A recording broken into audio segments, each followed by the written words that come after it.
my name is Sarah, and today I am jumping in with the monthly recommendations group that we started by Trina from Between Chapters and Kayla Rain. I will link all of the info for their channels and the Goodreads group in the description below if you would like to join us. Every single month we choose a topic and share our recommendations on it, and in the month of April we are talking survival stories. So today I will be sharing with you 6 of my favorite survival stories. Up first, Illuminated by Amy Kaufman and Jay Kristoff.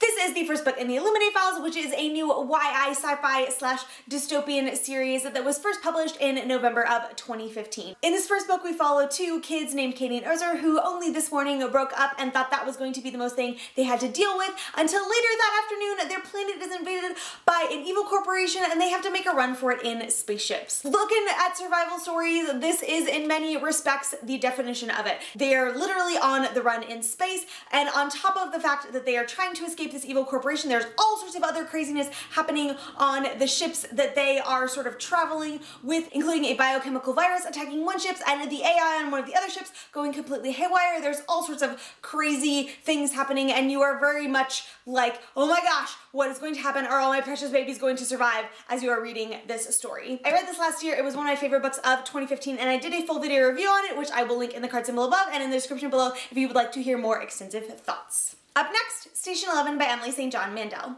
This is a standalone adult dystopian literary fiction novel, which in and of itself is quite unique, but on top of that, the story is just fantastic. The story starts off the night that a flu pandemic hits Canada and proceeds to wipe out about 99% of the earth, and so the story follows 5 different characters in the days, months, and years leading up to this flu pandemic, to the days, weeks, and months immediately following this flu pandemic, to the 10, 15, 20 years after the fact, and you get to watch how these different characters sort of got to where they were the night that this happened and how they survived this particular event in history. And it's really interesting because it's not just a look at how people can survive pandemics and, you know, natural disasters and all sorts of things like that, but it's more a philosophical question of how do things like art and community and the like survive in a post-apocalyptic world. It is an absolutely fantastic story. I also did a full video review on this, which I will again link in the card symbol above and the description below if you would like to hear more thoughts. Up next,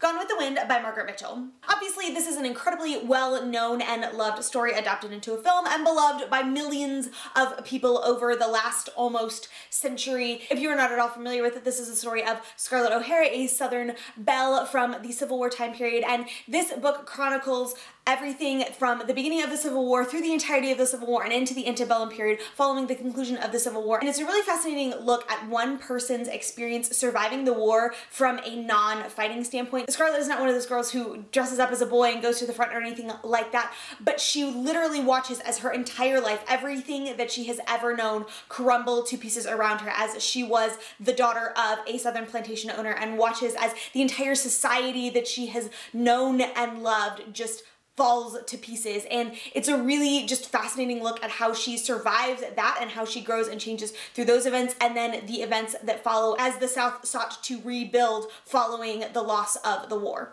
Up next, Rose Under Fire by Elizabeth Fine. This is the second book in a YA historical fiction World War II duology, and in this particular book we follow Rose, a Justice and Allied pilot who is captured by the Nazis on a trip from Paris to England and sent to the notorious women's concentration camp Ravensbrück. And this story is about her experience there and the women that she meets and the things that they go through, and it is a really compelling and harrowing and incredibly difficult to read story of all of the atrocities and things that happened to many of the women in that concentration camp. And though this particular book is a work of fiction, the different characters that Rose meets and the things that they experienced are things that are based on actual events that happened to women in this particular concentration camp, and it is such a emotional and harrowing read, but a really, really important story.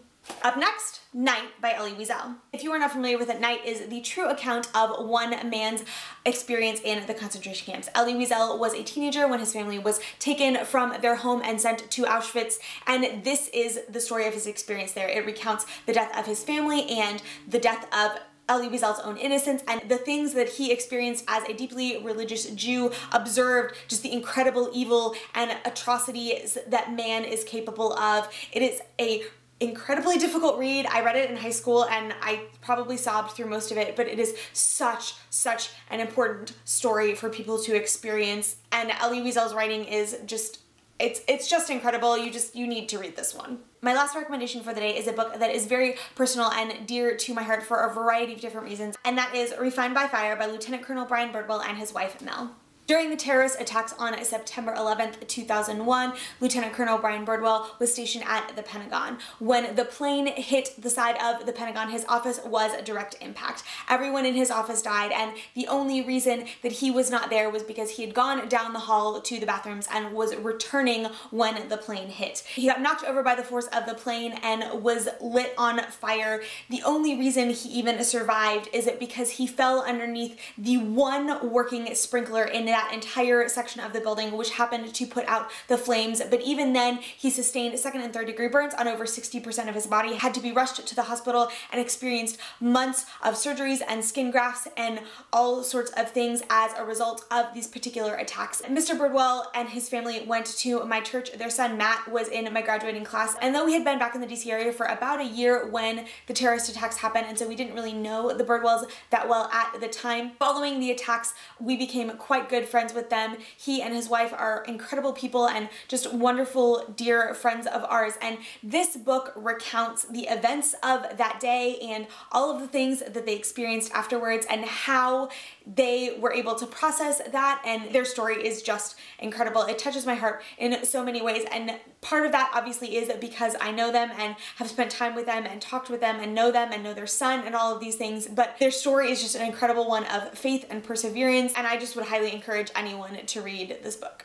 Well, there you have it, friends. Those are my recommendations for survival stories. If you have read any of these books, I would love to hear your thoughts, so please let me know in the comments below. And if you think there is a particular survival story that I should read that I did not mention, please let me know in the comments as well. If you want to follow me elsewhere online, you can find me on Twitter, Instagram, and Goodreads, all at Sarah Ann Hayes. The links for those profiles will be in the description below. Thank you so much for watching. I hope you enjoyed this video. Don't forget to subscribe, and I will see you next time.